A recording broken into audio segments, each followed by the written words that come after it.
नमस्कार। दिल्ली में चुनाव के ऐलान के बाद आज अरविंद केजरीवाल पहली बार टेंशन में नजर आए। आज से साफ साफ दिखा कि केजरीवाल को अब सबसे ज्यादा फिक्र अपनी सीट की है। नई दिल्ली सीट के बदले समीकरणों से केजरीवाल परेशान है। आज उन्होंने चुनाव आयोग के सामने नई दिल्ली असेंबली सीट पर नए वोटर जोड़ने और पुराने वोटर्स के नाम काटने पर चिंता जाहिर की। चुनाव आयोग से वोटर लिस्ट में डिलीशन और एडिशन के लिए आई एप्लीकेशंस की जांच कराने की मांग की।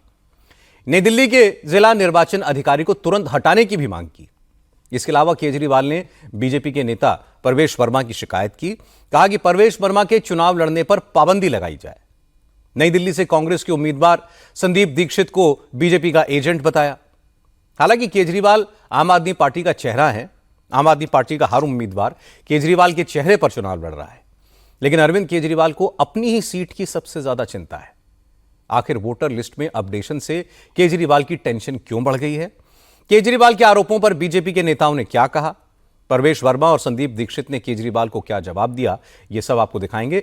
इसके अलावा केजरीवाल ने दिल्ली के चुनाव में जाति का रंग कैसे घोला और दिल्ली के लिए बीजेपी के संकल्प पत्र में क्या क्या होगा, इसकी चर्चा भी करेंगे आज की बात में। शुरुआत करते हैं अरविंद केजरीवाल की शिकायत से, जो आज उन्होंने चुनाव आयोग से की। आज अरविंद केजरीवाल दिल्ली की मुख्यमंत्री आतिशी सिंह, पंजाब के मुख्यमंत्री भगवंत मान और संजय सिंह को लेकर चुनाव आयोग से मिलने पहुंचे। मुद्दा था वोटर लिस्ट में नए नाम जोड़ने और पुराने वोटर्स के नाम काटे जाने का। इससे पहले भी आम आदमी पार्टी के नेता यह मुद्दा उठाते रहे हैं। दिल्ली की वोटर लिस्ट में हेराफेरी का इल्जाम पहले भी लगा चुके हैं, लेकिन आज केजरीवाल ने पूरी दिल्ली की वोटर लिस्ट की बात नहीं की, सिर्फ अपनी नई दिल्ली असेंबली सीट की बात की। नई दिल्ली से केजरीवाल खुद चुनाव लड़ चुके हैं, 3 बार जीत चुके हैं, लेकिन इस बार वो टेंशन में है। केजरीवाल की शिकायत है कि नई दिल्ली असेंबली सीट की वोटर लिस्ट से पिछले 25 दिनों में करीब 5,500 नाम काटे गए हैं और 13,000 नए वोटर जोड़े गए हैं। केजरीवाल ने कहा कि वोटर लिस्ट में 18.5% वोटों की हेराफेरी होगी तो चुनाव का क्या मतलब है? केजरीवाल ने कहा कि उन्होंने चुनाव आयोग से नई दिल्ली के निर्वाचन अधिकारी को तुरंत हटाने की मांग की है, क्योंकि दोनों चुनाव अधिकारी बीजेपी के एजेंट बनकर काम कर रहे हैं। नई दिल्ली विधानसभा के अंदर 15 दिसंबर के बाद से कल तक, यानी कि 8 जनवरी तक, 7 जनवरी तक 22 दिन में 5,500 वोट कटने के लिए आ गए हैं। टोटल वोट 1 लाख हैं नई दिल्ली विधानसभा में, और 5,500 मतलब 5.5% वोट कटने के लिए 22 दिन में, पिछले 22 दिन में आ गए हैं। दूसरा, हमने कहा 15 दिसंबर से कल तक 13,000 नए वोट बनने के लिए। 1 लाख वोट की असेंबली है, छोटी सी असेंबली है, उसमें 13,000 नए लोग कहां से आ गए? 15 दिन में कहां से आ गए? पिछले 15 दिन में 13,000 नए वोट बनने की एप्लीकेशन आई है। जाहिर तौर पे ये यूपी और बिहार से ला के, यूपी आसपास के स्टेट से ला के फर्जी वोट बनवा रहे हैं ये लोग। 23,000 ये और 5,500 ये, 18.5% वोट अगर किसी विधानसभा की इधर से उधर कर दी जाएंगी तो फिर चुनाव थोड़ी है, फिर तो केवल तमाशा है, नाटक। और हमने ये कहा है कि जो लोकल चुनाव अधिकारी हैं नई दिल्ली विधानसभा के, उन्होंने बीजेपी के सामने पूरी तरह से सरेंडर कर दिया है। वो उनके बीजेपी के सारे गलत कामों को फैसिलिटेट कर रहे हैं। ईओ और लोकल ईआरओ को सस्पेंड किया जाए और उनको वहां से हटाया जाए, ट्रांसफर किया जाए। इसके बाद भगवंत मान ने भी कहा कि बीजेपी दिल्ली में वोटों का घोटाला करने की कोशिश कर रही है। अब आखिरी उम्मीद चुनाव आयोग ही है। उन्हें पूरा भरोसा है कि चुनाव आयोग लोकतंत्र को बचाने की जिम्मेदारी निभाएगा। हमें भरोसा है, जो चुनाव आयोग ने कहा कि हम सख्त एक्शन लेंगे नई दिल्ली विधानसभा के ऑफिसरों के खिलाफ भी, और जो डिलीशन और एडिशन चल रही है वो भी फेयर करवाएंगे। आप लोग को उम्मीद है कि ऐसा कुछ होगा? आप लोग इलेक्शन कमीशन हमारी आखिरी उम्मीद है। हमने पहले देखो, यहाँ पर पहुंचने से पहले हमने वहां शिकायत की थी, वहां शिकायत नहीं सुनी गई तो उनकी शिकायत लेके यहाँ पर आए हैं। तो हमें उम्मीद है कि इलेक्शन कमीशन जिस तरीके से हमें आश्वस्त किया गया है, हमें उम्मीद है कि एक्शन लेंगे और देश का लोकतंत्र जो है वो उनके हाथ में है तो देश का लोकतंत्र बचाना उनके हाथ। अरविंद केजरीवाल ने इल्जाम लगाया कि यूपी बिहार से लोगों को लाकर फर्जी वोटर बनाया जा रहा है। बीजेपी के नेताओं ने इसी बात को पकड़ लिया।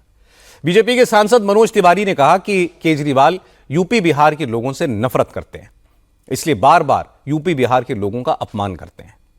मनोज तिवारी ने कहा कि केजरीवाल को हार का डर है, इसलिए वो इस तरह के बेबुनियाद आरोप लगा रहे हैं। इस बार चुनाव में यूपी बिहार के लोग केजरीवाल को इसकी सजा देंगे। बीजेपी कल पूर्वांचली सम्मान मार्च भी निकालने वाली है। मनोज तिवारी की अगुवाई में पूर्वांचल के लोग अरविंद केजरीवाल के घर तक मार्च करेंगे। आम आदमी पार्टी और अरविंद केजरीवाल उत्तर प्रदेश बिहार के लोगों को कितनी नफरत करते हैं, इसका बहुत बार एग्जाम्पल मिल चुका है। आज फिर से अरविंद केजरीवाल ने उत्तर प्रदेश बिहार के लोगों को फर्जी कहा।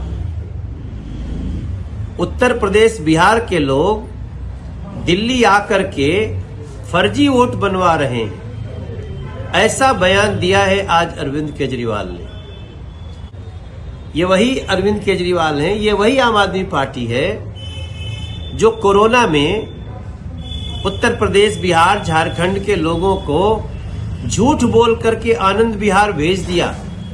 कोरोना में मरने के लिए मौत के मुंह में ढकेल दिया, जब लोगों को घर में रखना था, सुरक्षित रखना था। यही अरविंद केजरीवाल हैं जिन्होंने सरेआम कहा कि उत्तर प्रदेश बिहार के लोग 500 रुपए की टिकट लेके आते हैं और 5 लाख का इलाज करा के चले जाते हैं। हमें भूलना नहीं है दोस्तों, आज फिर से अरविंद केजरीवाल ने यह कहा कि यूपी बिहार के लोग फर्जी वोट बनवा रहे हैं दिल्ली में। उत्तर प्रदेश बिहार के लोग जो दिल्ली आए हैं, जो प्रवासी लोग दिल्ली आए हैं, उन्होंने अपनी मेहनत से अपनी पहचान बनाई है और जो यहां रहता है उसका वोट बनना आवश्यक है। बीजेपी के अध्यक्ष जेपी नड्डा ने भी केजरीवाल पर यूपी बिहार के लोगों के अपमान का आरोप लगाया। नड्डा ने ट्विटर पर लिखा कि अरविंद केजरीवाल को अपनी हार का डर सताने लगा तो बौखलाकर उत्तर प्रदेश और बिहार के लोगों के खिलाफ बयानबाजी पर उतारू हो गए। केजरीवाल ने यूपी बिहार के लोगों को फर्जी वोटर कहकर उनका अपमान किया है। दिल्ली की जनता उन्हें इसका जवाब जरूर देगी। थोड़ी देर में ही आम आदमी पार्टी के नेताओं को भी समझ में आ गया कि यह मुद्दा गले की फांस बन सकता है, इसलिए यूपी से ताल्लुक रखने वाले संजय सिंह सामने आए। उन्होंने कहा कि यूपी बिहार के लोगों का अपमान तो खुद जेपी नड्डा ने किया था। भारतीय जनता पार्टी ने यूपी बिहार पूर्वांचल के भाइयों के साथ हमेशा राजनीति की है, गंदी राजनीति, उनको अपमानित करने की राजनीति। आपने सुना होगा देश की संसद में भारतीय जनता पार्टी के राष्ट्रीय अध्यक्ष जेपी नड्डा जी ने यूपी बिहार पूर्वांचल के लोगों को रोहंग्या कहा, बांग्लादेशी कहा, अपमानित करने का काम किया।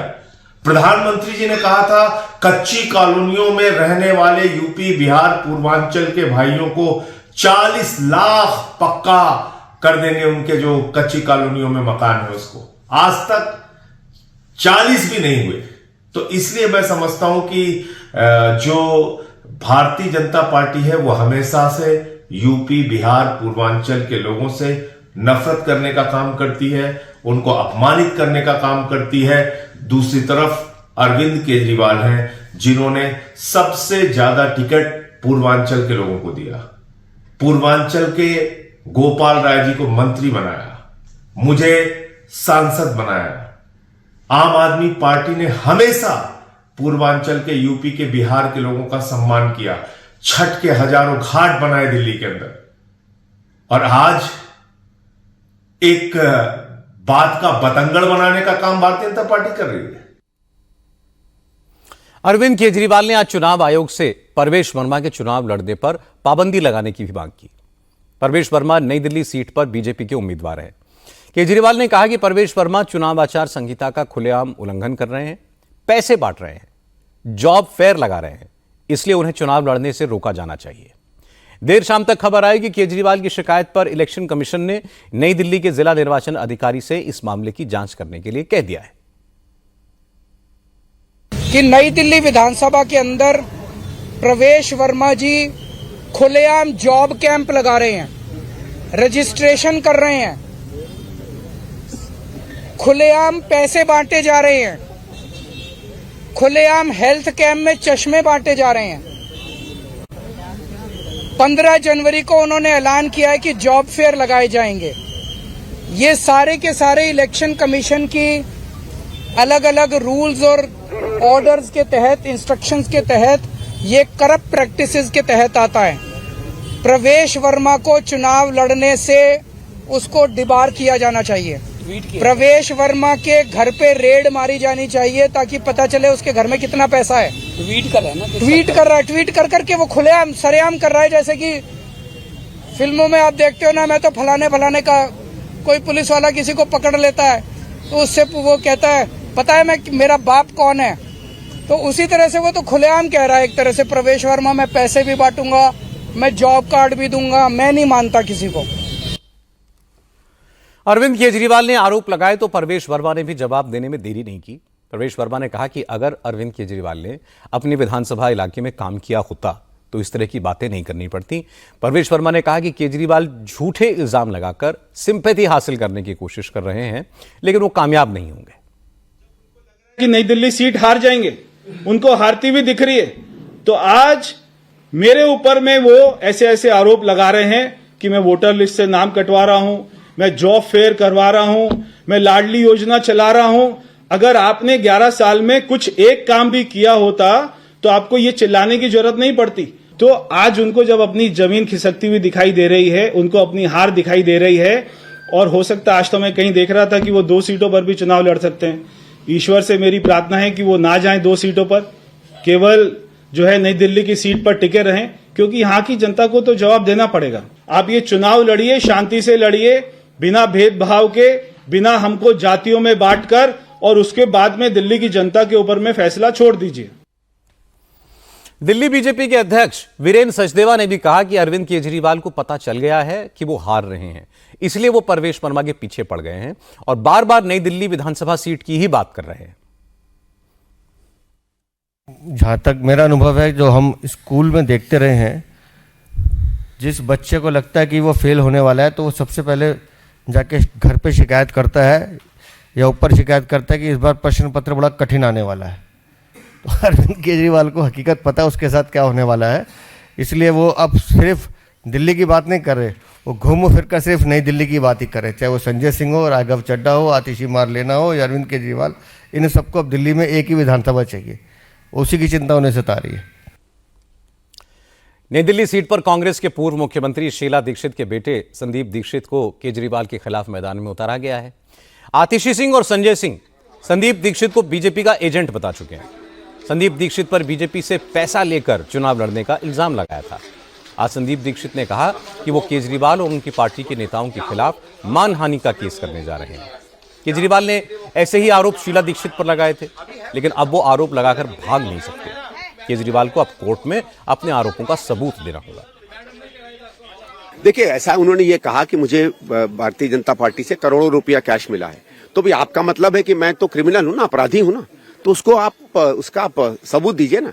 12 साल से तो आपने शीला जी पे, मुझ पे इल्जाम लगाए, उसका सबूत आप नहीं दे पाए।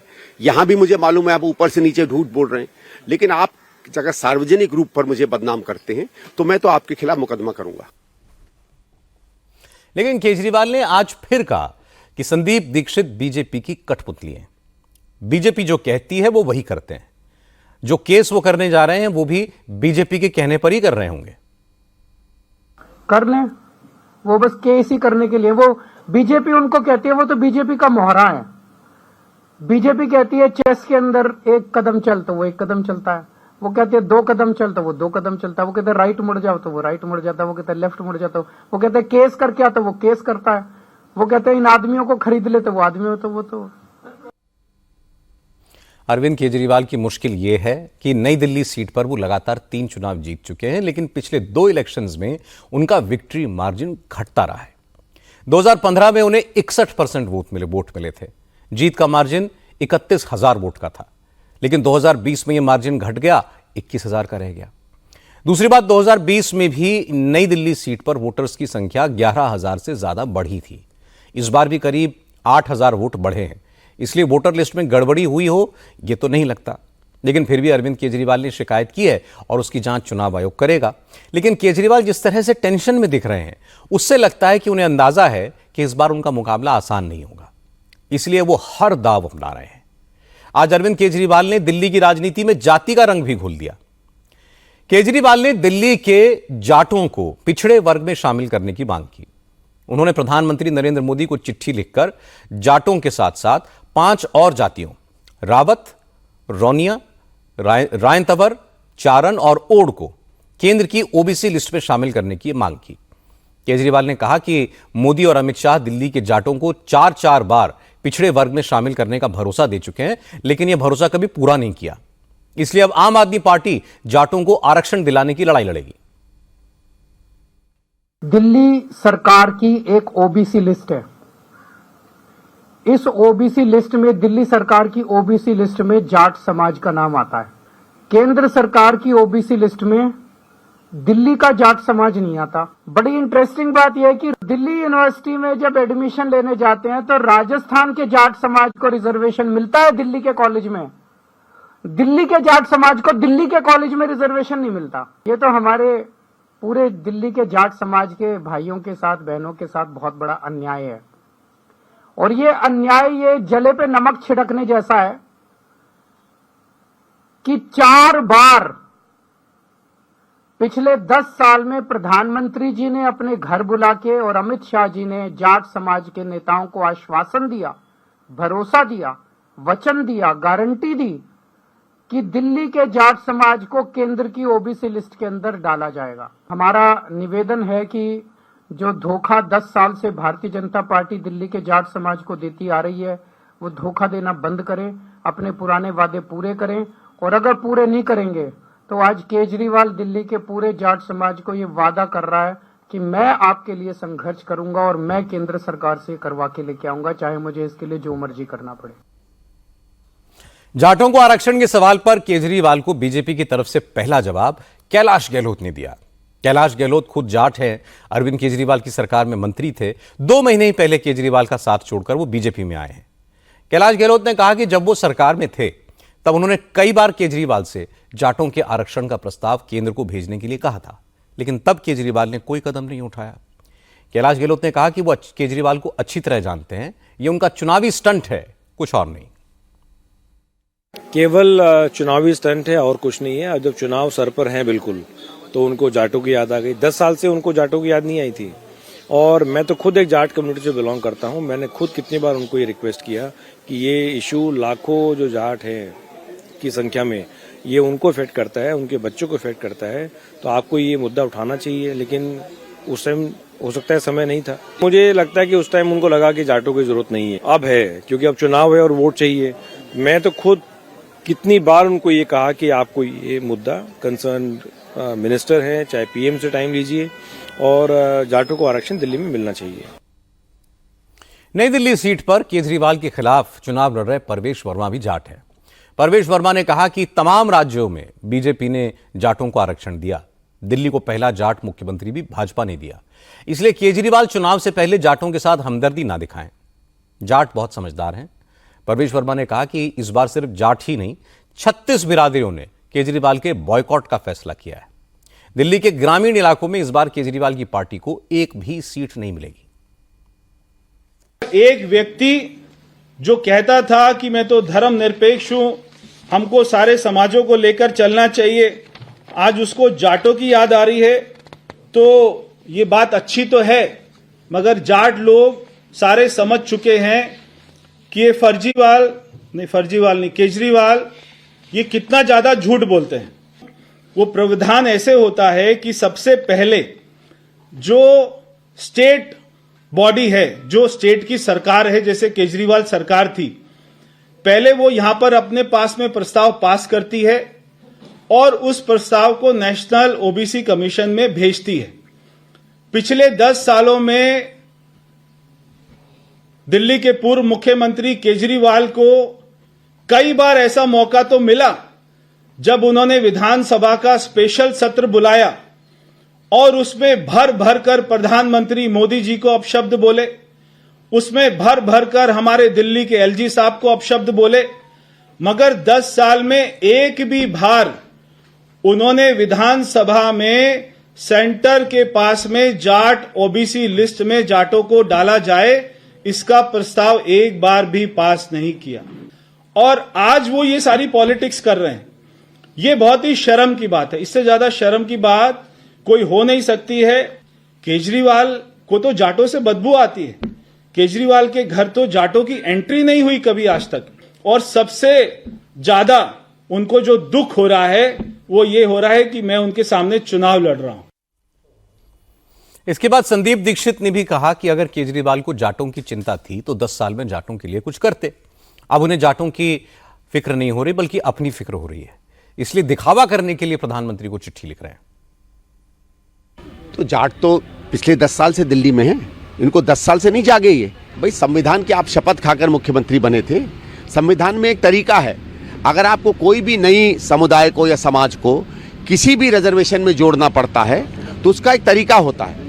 हर राज्य का अपना कमीशन होता है, ओबीसी कमीशन होगा, भारत का एक ओबीसी कमीशन होता है, राज्य सरकार उसको रिकमेंडेशन दे सकती है। तो वो सब काम करिए ना, राजनीतिक चिट्ठी लिखने से थोड़ी हो जाता है। हमारे समय में कई समुदाय हमारे पास आए थे, हमने मुख्यमंत्री को चिट्ठी लिखी, हम भी लिख सकते थे प्रधानमंत्री को, मुख्यमंत्री को लिखते हैं, तब राज्य सरकार उस पर तहकीकात करती है, कमीशन में इंफॉर्मेशन भेजती है, जो भी रेलिवेंट कमीशन होता है उस स्टेट का, और वो फिर उस पर बात करती है। आप अपना काम करोगे नहीं, 9.5 पौने 10 साल बाद आपको याद आएगा कि आज जाट का वोट हमें नहीं मिल रहा, इसलिए हमको उनके साथ जातिगत जो है राजनीति करनी है। ये दिखा रहा है कि साहब बहुत ज्यादा घबराए हुए हैं। दिल्ली में करीब 10% जाट वोटर हैं। दिल्ली की 7 से 8 सीटों पर इनका असर है। दिल्ली के गांवों में जाटों का दबदबा है। जाट वोटर दूसरी जातियों के वोटर्स को भी प्रभावित करते हैं। इसलिए अरविंद केजरीवाल ने चुनाव से पहले जाटों को पिछड़े वर्ग में शामिल करने का मुद्दा उठाया। लेकिन सब जानते हैं कि ये चुनाव का वक्त है और चुनाव के वक्त इस तरह की बातों का मतलब वोटर भी अच्छी तरह जानता है, इसलिए इसका कोई असर होगा ये नहीं लगता। लेकिन अरविंद केजरीवाल के लिए राहत की बात यह है कि इंडिया अलायंस में शामिल ज्यादातर रीजनल पार्टीज ने खुलकर आम आदमी पार्टी को सपोर्ट किया है और कांग्रेस को भी केजरीवाल का साथ देने की नसीहत दी है। इसलिए आज अरविंद केजरीवाल ने ममता बनर्जी, अखिलेश यादव और उद्धव ठाकरे को थैंक यू कहा। असल में ममता बनर्जी और अखिलेश यादव ने खुलकर आम आदमी पार्टी का समर्थन कर दिया है। उद्धव की शिवसेना भी केजरीवाल की सपोर्ट में है। शरद पवार की एनसीपी, नेशनल कॉन्फ्रेंस और लेफ्ट पार्टीज भी दिल्ली में आम आदमी पार्टी की मदद करने की बात कर रही हैं। इसलिए आज केजरीवाल ने कहा कि दिल्ली में मुकाबला सीधा है, बीजेपी और आम आदमी पार्टी के बीच लड़ाई है, तीसरी पार्टी का कोई रोल नहीं है। केजरीवाल ने कहा कि कांग्रेस दिल्ली में बीजेपी की मदद कर रही है। यह बात इंडिया अलायंस के पार्टनर्स भी जानते हैं, इसलिए जिन दलों ने उनका सपोर्ट किया है वो उनका शुक्रिया अदा करते हैं। दिल्ली का चुनाव आम आदमी पार्टी और बीजेपी के बीच में है। ये इंडिया गठबंधन का चुनाव नहीं है। जो भी हमें समर्थन मिल रहा है, मैं उन सभी पार्टियों का दिल से शुक्रिया अदा करता हूं। वो हमें समर्थन दे रहे हैं। ममता दीदी ने समर्थन दिया और अखिलेश जी ने समर्थन दिया। मैंने इसमें मीडिया में ही देखा है कि शायद ठाकरे जी की भी पार्टी शायद समर्थन दे रही है। मैं सब लोगों का शुक्रिया अदा करता हूं, जो जो हमें आशीर्वाद दे रहे हैं, जो जो हमें समर्थन दे रहे हैं। लेकिन कांग्रेस पार्टी दिल्ली में अपनी खोई हुई जमीन वापस तलाश रही है। इसलिए दिल्ली कांग्रेस के नेता शीश महल, शराब घोटाला, करप्शन, तमाम मुद्दे उठाकर केजरीवाल पर हमला कर रहे हैं। अजय माकन तो केजरीवाल को देशद्रोही तक कह चुके हैं। लेकिन आज इंडिया अलायंस के नेताओं ने कांग्रेस पार्टी को हद में रहने की सलाह दे डाली। संजय राउत ने कहा कि केजरीवाल को देशद्रोही कहना ठीक नहीं है। यह बात उद्धव ठाकरे को बुरी लगी है। संजय राउत ने कहा कि शिवसेना के रिश्ते कांग्रेस और आम आदमी पार्टी दोनों से अच्छे हैं, इसलिए दोनों पार्टियों से कहना चाहते हैं कि चुनाव में इतनी तल्खी ना हो कि बाद में नजरें मिलाना मुश्किल हो जाए। मैं पृथ्वीराज चौहान जी के बयान से सहमत हूं। हमने बार बार कहा है कि कांग्रेस बड़ी पार्टी है देश में, दिल्ली में आप बड़ी पार्टी। दिल्ली में आम आदमी पार्टी की ताकत सबसे ज्यादा है और माहौल ये है कि दिल्ली में आम आदमी पार्टी चुनाव जीत रही है। मुझे ये दुख है हमारे पार्टी को या उद्धव ठाकरे साहब को। कांग्रेस तो नेतृत्व कर रही है इंडिया ब्लॉक, लेकिन केजरीवाल जैसे नेता को कंडेम करना, उनको देशद्रोही करार करना, इस प्रकार से कैंपेन करना, उससे हम सहमत नहीं है। और बीजेपी तो वहां जीतने नहीं जा रही है, न कांग्रेस जीतेगी।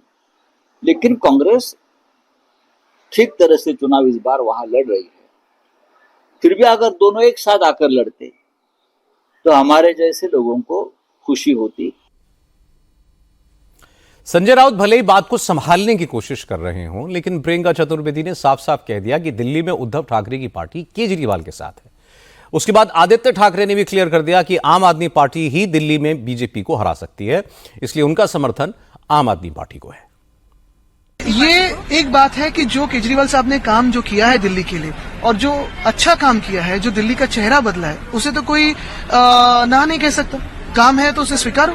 सर, पृथ्वीराज चौहान की तरफ से एक स्टेटमेंट आता है, वो कहते हैं कि अरविंद केजरीवाल जीत जाएंगे दिल्ली इलेक्शन। क्या कहना चाहेंगे? बिल्कुल, और अच्छा काम तो जीतना ही चाहिए। अलायंस की रीजनल पार्टीज के इस रुख से कांग्रेस पार्टी नाराज है। दिल्ली कांग्रेस के नेता यह नाराजगी छिपा भी नहीं रहे हैं। संदीप दीक्षित ने कहा कि उद्धव की शिवसेना हो, ममता की तृणमूल हो या अखिलेश यादव की समाजवादी पार्टी, इनको दिल्ली में पूछता कौन है, इसलिए किसका सपोर्ट करते हैं इससे कोई फर्क नहीं पड़ता। संदीप दीक्षित ने पृथ्वीराज चव्हाण के बयान पर भी नाराजगी जाहिर की। पृथ्वीराज चव्हाण ने कल कहा था कि दिल्ली में केजरीवाल की स्थिति अच्छी है, आम आदमी पार्टी की ही सरकार बनेगी। कांग्रेस केजरीवाल के साथ मिलकर लड़ती तो अच्छा होता। हालांकि पृथ्वीराज चव्हाण अपने बयान से पलट भी गए। अब उन्होंने कहा कि उनके बयान का गलत मतलब निकाला गया। लेकिन दिल्ली के कांग्रेस के नेताओं की नाराजगी कम नहीं हुई। संदीप दीक्षित ने कहा कि अगर चव्हाण को लगता है कि आम आदमी पार्टी कांग्रेस से अच्छी पार्टी है तो वह आम आदमी पार्टी ज्वाइन कर लें। ठीक है, उनको अच्छा लगता है तो आम आदमी पार्टी ज्वाइन कर ले भाई। कोई नेता जो है क्या समझ के क्या बोलता है वो जाने। अगर इतने अच्छे थे केजरीवाल तो महाराष्ट्र में भी तो अलायंस कर लेते, उनको टिकटें दे देते, अपनी सीट से दे देते, अपने इलाके से दे देते। सबको ज्ञान दूसरे जगहों पे बांटने का आता है, इसमें कोई वो नहीं है। कभी कभी हमारे सीनियर नेता जो हैं जाने अनजाने में कुछ बोल जाते हैं। ये हमारी अलायंस राष्ट्रीय स्तर की है, राज्य स्तर की नहीं है। और ये भी देखिएगा, राज्य स्तर पर ये पार्टियां नहीं चाहती कि कांग्रेस बहुत शक्तिशाली हो, और ये पुराना अलायंस है। आम आदमी पार्टी कभी तृणमूल के साथ जाके बंगाल में लड़ी नहीं है, ठीक है। यूपी में एक दो बार गई थी, फिर वहां भी ज्यादा कुछ नहीं करती है। लेकिन इन पार्टियों को भी ये समझना चाहिए, खासकर मैं तो कभी कभी अखिलेश जी से पूछूंगा कि साहब एक बार दुनिया के हिंदुस्तान के सबसे भ्रष्ट नेताओं की जब फहरिस्त बनाई थी तो उसमें इन्होंने मुलायम सिंह जी का कई बार नाम लिया था। तो क्या मानते हैं कि हाँ मेरे पिताजी सबसे भ्रष्ट नेताओं में थे? सपा और तृणमूल का तो शायद 2.5 वोट भी नहीं होगा दिल्ली में। अगर मैं आपसे कहूं कि मैं ऑस्ट्रेलिया में अपील कर रहा हूं कि फलाना प्रधानमंत्री चुना जाए तो आप यही कहोगे तुम्हारा दिमाग खराब हो गया है। मेरे को कौन सुनेगा ऑस्ट्रेलिया में? तो इन पार्टियों का कोई वजूद नहीं है दिल्ली में। संदीप दीक्षित को जवाब दिया सौरभ भारद्वाज ने। सौरभ भारद्वाज ने कहा कि संदीप दीक्षित दूसरों पर कमेंट कर रहे हैं, लेकिन यह भूल गए कि दिल्ली में कांग्रेस खुद न 3 में है न 13 में। पिछले 2 चुनावों में कांग्रेस अपना खाता तक नहीं खोल पाई, फिर उसे किस बात का घमंड है? सौरभ भारद्वाज ने कहा कि जिस तरह कांग्रेस हाईकमांड के निर्देश पर आम आदमी पार्टी और केजरीवाल को टारगेट किया जा रहा है, वो इंडिया अलायंस की पार्टियों को भी दिख रहा है। उन्हें इस बात का एहसास हो रहा है कि कांग्रेस रीजनल पार्टीज के साथ कैसा व्यवहार करती है, इसीलिए उन्होंने आम आदमी पार्टी को समर्थन दिया है। भारतीय जनता पार्टी से अगर किसी का मुकाबला दिल्ली में है तो वो आम आदमी पार्टी से है। हम वो पार्टी हैं जो 70 में से 67 सीटें ला रही है, 70 में से 62 सीटें ला रही है। और कांग्रेस वो पार्टी है जो 15 साल राज करने के बाद लगातार 70 में से 0 सीट ला रही है। उसके बावजूद भी कांग्रेस के नेताओं का एक तो चुनाव लड़ना और अपने घमंड में चूर होकर लगातार अरविंद केजरीवाल और आम आदमी पार्टी को टारगेट करना। आपके तो एलजी और केंद्र सरकार दुश्मन होने चाहिए, आप उनके साथ मिलके जो है आम आदमी पार्टी को टारगेट कर रहे हैं। तो ये चीजें जो है सारी अपोजिशन पार्टीज को जो है आहत करती हैं। उनकी जो केंद्रीय जो उनकी लीडरशिप है वो जो इस पे चुप बैठी है, उसमें उसकी मौन सहमति है। इसलिए लोगों ने जो है खुल के जो है किया। तो इसलिए देश के लिए और संविधान की रक्षा के लिए, देश के प्रजातंत्र के लिए उन अपोजिशन पार्टीज ने हमारे साथ आना तय किया, क्योंकि हम हैं जो बीजेपी को हराएंगे। लेकिन मुख्यमंत्री आतिशी के खिलाफ चुनाव लड़ रही कांग्रेस की उम्मीदवार अलका लांबा ने कहा कि आम आदमी पार्टी के दावे खोखले हैं। हकीकत यह है कि अरविंद केजरीवाल और आतिशी सिंह को ये मालूम है कि 10 साल में उन्होंने कुछ नहीं किया। उनको पता है, अगर उनको पता है कि वो चुनाव जीत रहे हैं, सरकार भी उनकी बन रही है, तो फिर दूसरे राज्यों की पार्टियों से सपोर्ट लेने की जरूरत क्यों पड़ रही है? केजरीवाल जी को आज जरूरत क्यों पड़ गई अलग अलग राज्यों के नेताओं को बुलाकर समर्थन लेने की? काम किया ना 10 साल, हाँ, काम पर वोट मांगते, पूरी दिल्ली तो केजरीवाल के नाम पर वोट मांग रही है। ये जो अपने आम आदमी पार्टी के इवन अतिशी मुख्यमंत्री हैं, केजरीवाल जी के नाम पर वोट मांग रही है। और केजरीवाल जी दूसरे राज्यों के नेताओं को बुलाकर अपनी डूबती नैया पार लगाना चाह रहे हैं। मदद नहीं कर पाएंगे। जो भी नेता आएंगे बिल्कुल वो आएंगे दिल्ली में, उनका स्वागत करूंगी। आम आदमी पार्टी से पूछेगा हवाएं जहरीली क्यों हैं।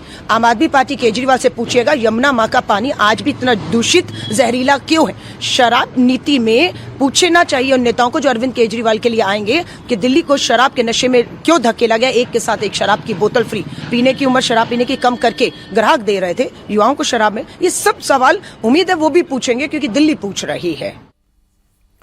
लेकिन बीजेपी के नेता मनजिंदर सिंह सिरसा ने अलग ही बात कही। सिरसा ने कहा कि केजरीवाल ने नैरेटिव सेट करने के लिए रीजनल पार्टियों से समर्थन खरीदा है। ये सब शराब घोटाले के पैसे का खेल है। अरविंद केजरीवाल जी शीश महल से और अपनी जो नैया डूब रही है उस सारी नेगेटिविटी से अपने आप को बाहर निकालने के लिए जो उन्होंने शराब घोटाले में करोड़ों रुपया इकट्ठा किया, वो बहुत बड़ा पैसा धन बल के बल पे इन लोगों को अपने साथ खड़ा कर रहे हैं ताकि मीडिया के अंदर एक अच्छी चर्चा शुरू हो जाए।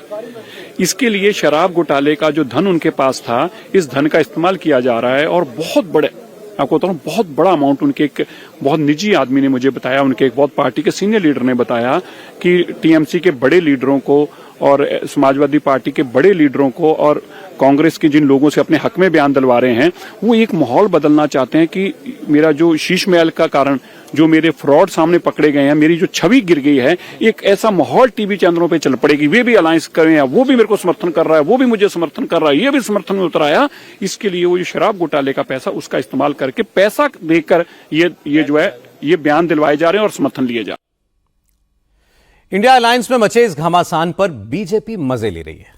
केंद्रीय मंत्री प्रहलाद जोशी ने कहा कि इंडिया अलायंस की फिल्म का ट्रैजिक एंड हो रहा है। उन्होंने कहा कि एकता का ये ड्रामा सिर्फ मोदी को सत्ता से हटाने के लिए शुरू हुआ था, वो कामयाब नहीं हुआ।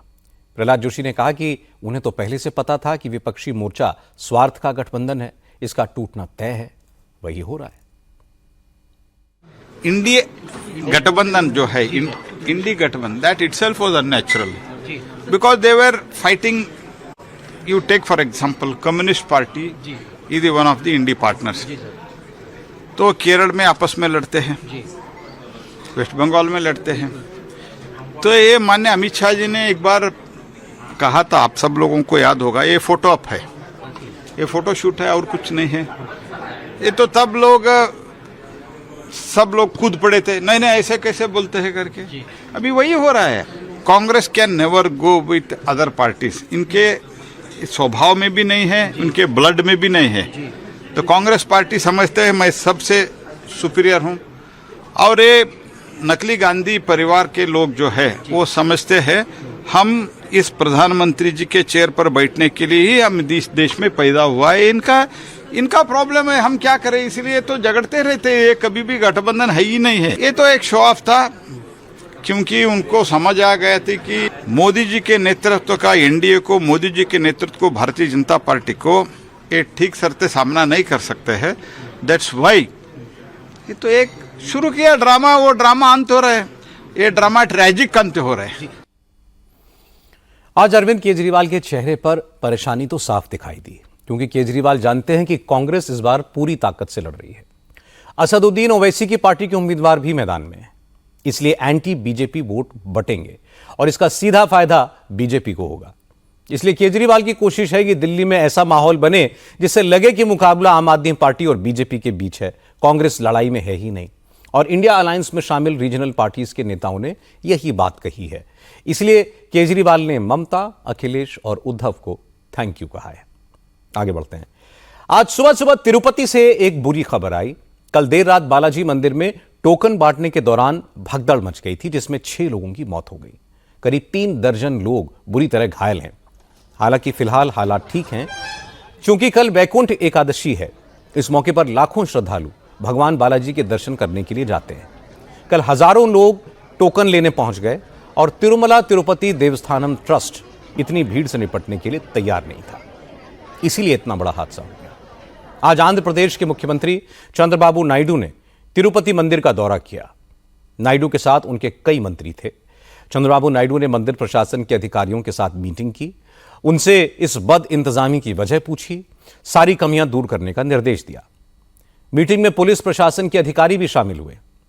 मीटिंग के बाद चंद्रबाबू नायडू कल की भगदड़ में घायल लोगों से मिलने के लिए रुइया और Sri Venkateswara institute of medical sciences भी गए। उन्होंने भक्तों के लिए किए गए इंतजाम देखे। नायडू ने हादसे में मारे गए लोगों के परिजनों को 25-25 लाख रुपए की सहायता राशि का ऐलान किया। परिवार के एक सदस्य को नौकरी भी दी जाएगी। वहीं घायलों को 2-2 लाख रुपए की सरकारी मदद मिलेगी। चंद्रबाबू नायडू ने भगदड़ की न्यायिक जांच कराने का भरोसा दिया। Never in my lifetime tokens are given in Tirupati. अपनी जिंदगी में मैंने कभी नहीं सुना था कि तिरुपति में दर्शन के लिए टोकन दिए जाते हैं। ये नई परंपरा पिछले 5 साल से शुरू हुई। इसी वजह से एक केंद्र पर एक हादसा हुआ। वहां पर उन्होंने तमाम लोगों को रखा हुआ था और घबराहट में ये हादसा हुआ। पिछले कुछ वर्षों में यहाँ कई गड़बड़ियां हुई हैं। इसकी शुरुआत प्रसादम के विवाद से हुई थी, फिर अन्नदान का मामला सामने आया। इसके बाद कॉटेज और स्टेशनरी की दिक्कतें पता चली। हम सबको बारी बारी से ठीक कर रहे हैं। So many problems have come. असल में 10, 11 और 12 जनवरी को तिरुपति में बैकुंठ एकादशी के उत्सव का आयोजन होता है। इसके लिए तिरुपति मंदिर प्रशासन ने आज सुबह 5 बजे से टोकन बांटने का ऐलान किया था, लेकिन कल सुबह से ही टोकन पाने के लिए भक्तों की भीड़ उमड़ गई। तिरुमला तिरुपति देवस्थानम ट्रस्ट ने टोकन बांटने के लिए मंदिर से दूर कुल 9 सेंटर्स बनाए थे, जहां 54 काउंटर से 1,20,000 टोकन बांटे जाने थे। भीड़ बढ़ती गई और कई जगह पुलिस के साथ भक्तों की झड़पें भी हुई।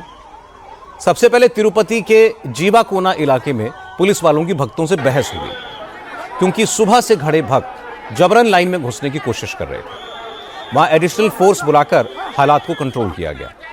इसके बाद रामा नायडू स्कूल में बने सेंटर में हंगामा हो गया।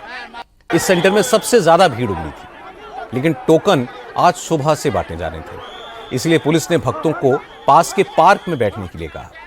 थोड़ी देर में पार्क भी खचाखच भर गया, जिसके बाद पुलिस ने पार्क का गेट बंद कर दिया। शाम लगभग 7 बजे पार्क में दम घुटने से एक महिला बेहोश हो गई। उसको बाहर निकालने के लिए जैसे ही गेट खोला गया तो लोग एक साथ भागकर काउंटर पर पहुंचने की कोशिश करने लगे। जब तक दूसरे टोकन सेंटर से पुलिस फोर्स यहां पहुंचती, तब तक पार्क में बैठे लोग एक दूसरे को रौंदकर बाहर निकलने की कोशिश करने लगे और इस भगदड़ में दर्जनों लोग कुचल गए।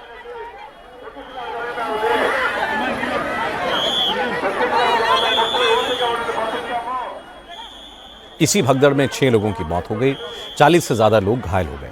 इनमें से कई की हालत सीरियस है। तिरुपति देवस्थानम ट्रस्ट ने भी अपनी गलती मानी। ट्रस्ट के अध्यक्ष BR नायडू ने कहा कि उनको इस बात का अंदाजा नहीं था कि इतनी भीड़ टोकन लेने के लिए आएगी। इतने लोगों के लिए पर्याप्त इंतजाम नहीं थे, इसीलिए हादसा हुआ। 6 लोग मर गए।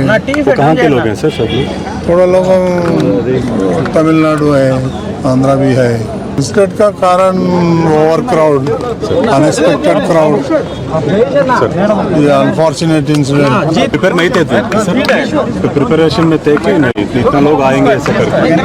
तो थोड़ा बहुत तो आइडिया है, ये बोल के नहीं, थोड़ा बहुत आइडिया है। ऐसा होता बोल के हम नहीं सोचे। तो थोड़ा इंटेलिजेंस का भी रिस्पॉन्सिबल लेना है। कल हुए हादसे के बाद आज मुख्यमंत्री चंद्रबाबू नायडू ने तिरुपति देवस्थानम ट्रस्ट के जॉइंट एग्जीक्यूटिव डायरेक्टर और तिरुपति के SP को हटा दिया। चंद्रबाबू नायडू ने कहा कि यह दुख की बात है कि तिरुपति से लगातार ऐसी खबरें आती हैं। पहले प्रसाद में मिलावट का खुलासा हुआ, फिर बोर्ड में गड़बड़ी सामने आई और अब टोकन बांटने के सिस्टम की खामियों के कारण हादसा हो गया। चंद्रबाबू नायडू ने कहा कि तिरुपति के सिस्टम में पिछले 10 सालों में जो गड़बड़ी आई, वो उन सारी कमियों को एक एक करके सुधार रहे हैं और उनकी कोशिश है कि जल्द से जल्द सब ठीक हो जाए, फिर कभी ऐसा हादसा ना हो। लेकिन आज प्रयागराज से बहुत शानदार तस्वीरें आई। दुनिया के सबसे बड़े मेले यानी महाकुंभ को शुरू होने में अब सिर्फ 4 दिन का वक्त बाकी है। महाकुंभ में इस बार 44 करोड़ श्रद्धालुओं के पहुंचने की उम्मीद है, लेकिन इंतजाम ऐसे हैं कि ना किसी को लाइन में लगना पड़ेगा, ना किसी को रुकने में दिक्कत होगी। सुरक्षा के जबरदस्त इंतजाम है। किसी भी हादसे से निपटने के लिए SDRF की टीम्स तैनात हैं। 4000 हेक्टेयर में बसी संगम नगरी के चप्पे चप्पे पर CCTV से नजर रखी जा रही है। आज मुख्यमंत्री योगी आदित्यनाथ ने खुद प्रयागराज जाकर सभी तैयारियों का जायजा लिया। 13 जनवरी को पौष पूर्णिमा के मौके पर पहला शाही स्नान होना है। योगी घाटों पर गए, अखाड़ों के लिए की गई व्यवस्थाएं देखी, महाकुंभ के डिजिटल मीडिया सेंटर का उद्घाटन किया। किसी भी तरह की अनिष्ट की आशंका को रोकने के लिए जो सुरक्षा तैयारियां की गई हैं उन्हें देखा। योगी ने कहा कि जो लोग कहते हैं कि धर्म से क्या होता है, उन्हें महाकुंभ देखना चाहिए। यह महाकुंभ देश की अर्थव्यवस्था में 2 लाख करोड़ का आर्थिक योगदान देने वाला है। जब हम कुंभ की बात करते हैं तो यजुर्वेद एक बात कहता है, यत्र विश्वम भवत एक नीडम, यानी जहां संपूर्ण विश्व एक घोंसले के रूप में एकत्र होता हुआ दिखाई देता है। दुनिया की एक अस्थायी सिटी, सबसे बड़ी सिटी, और वो आपने यहां पर प्रयागराज के अंदर पिछले 2-2.5 महीनों के अंदर बसती हुई देखी।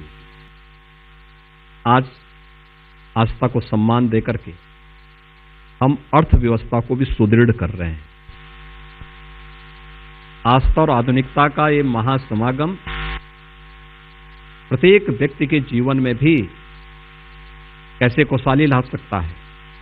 लाखों लोग इस पूरी व्यवस्था के साथ जुड़े हुए हैं, लेकिन यह प्रयागराज के साथ साथ प्रदेश और देश की अर्थव्यवस्था को भी अकेले प्रयागराज महाकुंभ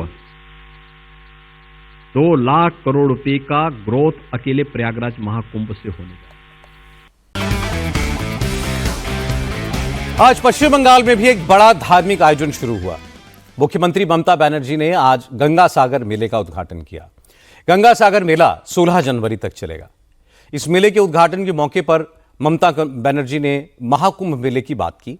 ममता बनर्जी ने कहा कि केंद्र सरकार ने महाकुंभ के लिए तो दिल खोलकर पैसा दिया, हर तरह की मदद दी, लेकिन गंगा सागर मेले के लिए केंद्र से कोई सहयोग नहीं मिला। ममता बनर्जी ने कहा कि उन्होंने केंद्र सरकार से गंगा सागर मेले को राष्ट्रीय मेला घोषित करने की अपील की थी। अगर इसे राष्ट्रीय मेले का दर्जा मिलता तो केंद्र से आर्थिक मदद भी मिलती, श्रद्धालुओं के लिए ज्यादा सुविधाएं जुटाई जा सकती थी, लेकिन सरकार ने उनकी अपील नहीं मानी। ममता ने कहा कि इसके बावजूद उनकी सरकार ने श्रद्धालुओं के लिए सभी सुविधाएं जुटाने की कोशिश की है।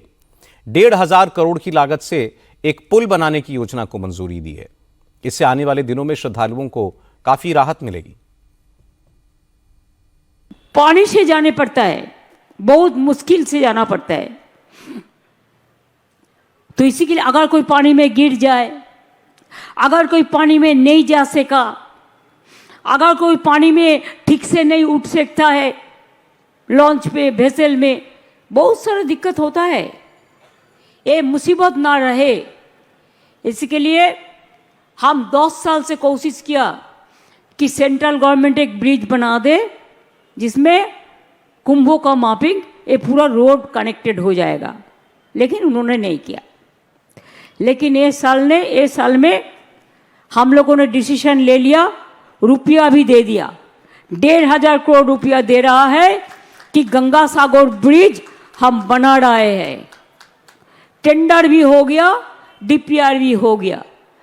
2-3 साल लगेगा इसको करने के लिए कि ये 5 किलोमीटर है बड़ा ब्रिज, और इसमें 4 लेन भी होगा जिसमें गाड़ी भी चलेगा। अमेरिका के कैलिफोर्निया राज्य के जंगलों में फैली आग भयानक होती जा रही है। इस आग की चपेट में आकर अमेरिका का दूसरा सबसे बड़ा शहर लॉस एंजलिस भी इस वक्त जल रहा है। आग की वजह से अब तक 5 लोगों की मौत हो चुकी है, 100 से ज्यादा लोग जख्मी हैं। 1 लाख से ज्यादा लोगों को अपना घर छोड़कर जाना पड़ा है।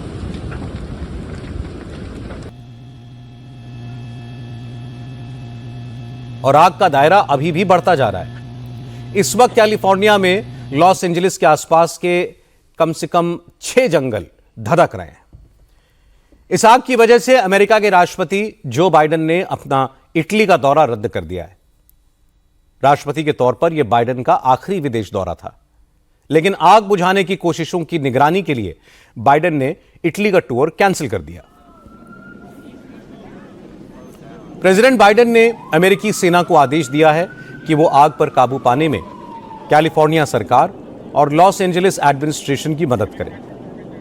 लॉस एंजलिस शहर के कई इलाके इस आग की वजह से तबाह हो चुके हैं। जंगलों की आग कैलिफोर्निया में हॉलीवुड हिल्स तक पहुंच गई है। कई बड़े फिल्म स्टार्स के घर भी इस आग में स्वाहा हो गए।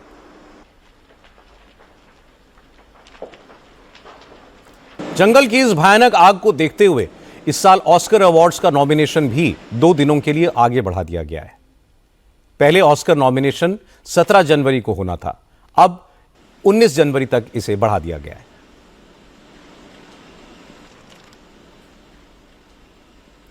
जंगलों में फैली ये आग 2 दिन पहले लॉस एंजलिस के पैसिफिक पैलिसेड्स से शुरू हुई थी। यह इलाका नॉर्थ वेस्ट लॉस एंजलिस में पड़ता है।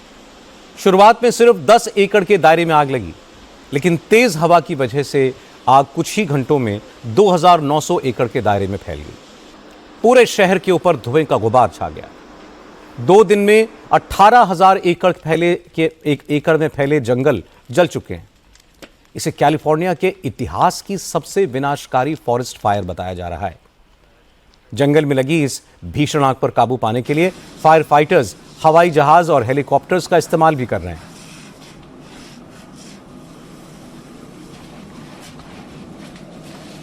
लेकिन तेज हवाओं और ड्राई वेदर की वजह से आग बुझाने की कोशिशें बेअसर साबित हो रही हैं। ज्यादातर जगहों पर लगी आग को काबू करना लगभग नामुमकिन सा हो गया है। आग बुझाने में लगे फायर फाइटर्स को अब पानी की कमी का भी सामना करना पड़ रहा है।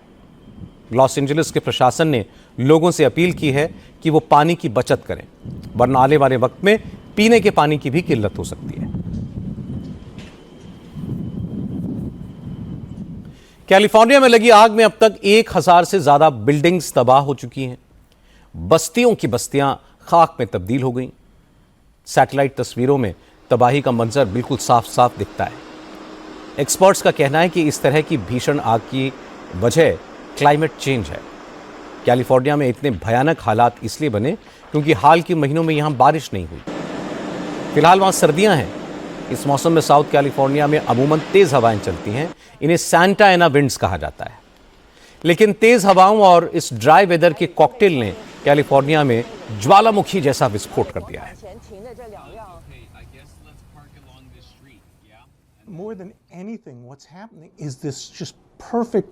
कैलिफोर्निया में आग भड़कने की वजह यह है कि मौसम की 2 बुरी बातें एक साथ हो गई हैं, जिनकी वजह से इस ठंड के सीजन में आग इतनी ज्यादा भड़क उठी है।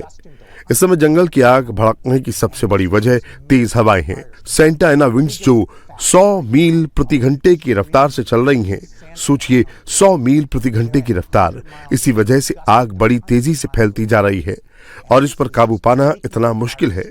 अब अगर इस वक्त सर्दियों की बारिश का जो मौसम होना चाहिए था वैसा ही मौसम होता तो कैलिफोर्निया में ऐसे हालात नहीं बनते।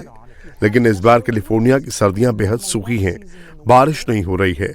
और सिर्फ बारिश ही नहीं, इस बार तो सर्दियों का मौसम भी बेहद गर्म है, इसीलिए आग भड़कती जा रही है। उम्मीद करनी चाहिए कि कैलिफोर्निया में फैली आग पर जल्द काबू पाया जाएगा, वहां के लोगों को राहत मिलेगी।